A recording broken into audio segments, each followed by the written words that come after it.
Assalamualaikum warahmatullahi wabarakatuh. Hamdan wa syukron lillah, sholatan wassalaman ala rasulillah, amma ba'du.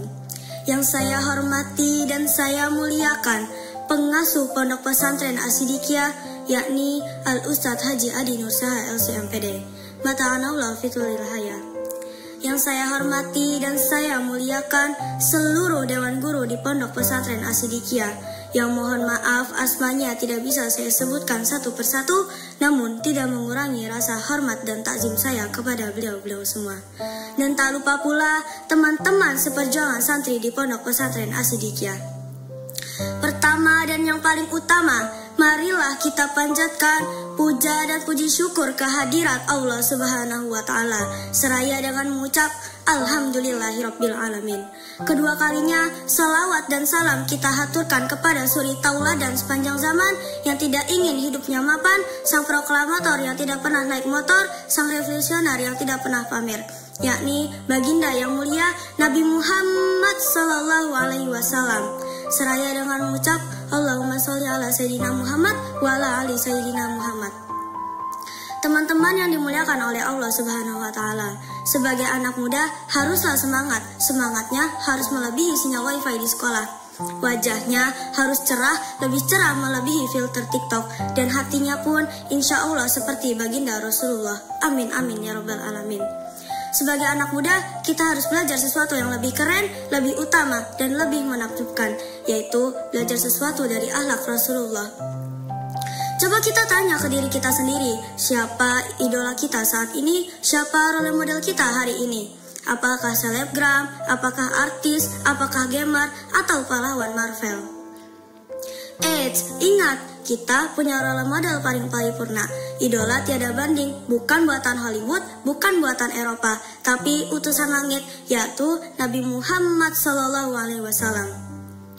Teman-teman yang dimuliakan oleh Allah Subhanahu wa Ta'ala, Allah Subhanahu wa Ta'ala berfirman, laqad kana lakum fi Rasulillahi uswatun hasanah. Artinya, sesungguhnya telah ada pada diri Rasulullah itu suri teladan yang baik bagi kalian. Quran Surat Al-Ahzab ayat 21. Artinya apa? Bukan hanya sekedar takjub dan kagum. Kita diajak untuk meniru, dan terus meniru. Kalau kita bisa tiru gaya artis, maksud kita tidak bisa meniru akhlak Rasulullah? Jika kita bisa tiru gaya selebgram, maksud kita tidak bisa meniru akhlak Rasulullah? Jika kita bisa meniru idol K-pop, maksud kita tidak bisa meniru akhlak Rasulullah? Akhlak Rasulullah itu Masya Allah keren, sempurna, dan luar biasa. Sampai-sampai istrinya Sayyidah Aisyah radhiyallahu an pernah berkata, Khuluqan Nabiyillahi sallallahu alaihi wasallam kana Al-Quran. Sesungguhnya akhlak Rasulullah itu adalah Al-Quran. Hadis riwayat Muslim. Teman-teman yang dimuliakan oleh Allah Subhanahu wa Ta'ala, lalu akhlak Nabi apa saja yang bisa kita tiru dan kita teladani? Yang pertama, akhlak santun meski dihina. Suatu hari Nabi pernah dilempari batu, dilempari kotoran unta, dihardik dan diusir ketika di kota Taif. Tapi apakah beliau marah? Tidak. Lalu Nabi didatangi oleh malaikat Jibril alaihissalam. Kemudian Jibril berkata, kalau kau mau, gunung bisa aku timpakan ke atas mereka. Tapi apa jawaban Nabi? Jangan, semoga dari keturunan mereka lahir orang-orang yang beriman. Masya Allah, begitu luar biasa akhlak Nabi. Coba bayangkan, jika kita ada di posisi Nabi, mungkin kita akan merasa marah, jengkel, dan kesal. Lalu kita akan berkata kepada malaikat Jibril, jangankan satu gunung, timpakan semua gunung ke atas mereka. Na'udzubillah. Yang kedua, selalu sabar saat disakiti. Jika kita berinteraksi dengan teman, pasti kita pernah disindir, dikata-katain, bahkan dibully. Rasulullah pun pernah disakiti, bahkan oleh keluarganya sendiri, yaitu pamannya Abu Jahal. Tapi apakah beliau marah? Tidak, beliau tetap sabar dan selalu berdakwah. Hati Nabi bukan dari besi, tapi lebih kuat dari baja, lembut tetapi tidak rapuh.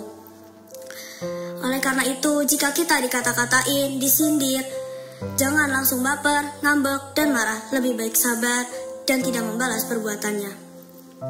Yang ketiga, merendah padahal paling tinggi. Rasulullah itu utusannya Allah, manusia yang paling mulia, manusia yang paling sempurna. Tapi bagaimana kehidupan beliau? Beliau tidur di atas tikar yang terbuat dari pelepah kurma, sehingga ketika beliau bangun tidur terdapat bekas goretan di pipinya. Baju beliau penuh tambalan, tetapi tetap berwibawa. Ketika di meja makan tak ada makanan, beliau berkata, "Baik, saya akan berpuasa hari ini." Begitu luar biasa akhlak Nabi. Merendah padahal derajatnya paling tinggi. Berbeda dengan orang saat ini, suka foya-foya, hura-hura, pengen ini harus dapat, pengen ini harus diturutin. Gayanya glamor, suka pamer lagi. Nauzubillah. Teman-teman yang dimuliakan oleh Allah Subhanahu wa taala. Sebenarnya masih banyak lagi akhlak Nabi yang bisa kita tiru dan kita teladani, tapi 3 hal ini bisa mewakili kita saat ini. Mari kita bebenah diri untuk selalu santun meski dihina, selalu sabar saat disakiti, dan selalu rendah hati dimanapun kita berada. Insya Allah, jika kita melakukan itu semua, kita akan menjadi umatnya baginda Nabi yang akan mendapatkan syafaat di akhirat nanti. Amin amin ya robbal alamin. Demikianlah pidato yang bisa saya sampaikan. Kurang lebihnya mohon maaf. Husnul sofa wa dafu minkum. Wabillahi taufiq wal hidayah. Wassalamualaikum warahmatullahi wabarakatuh.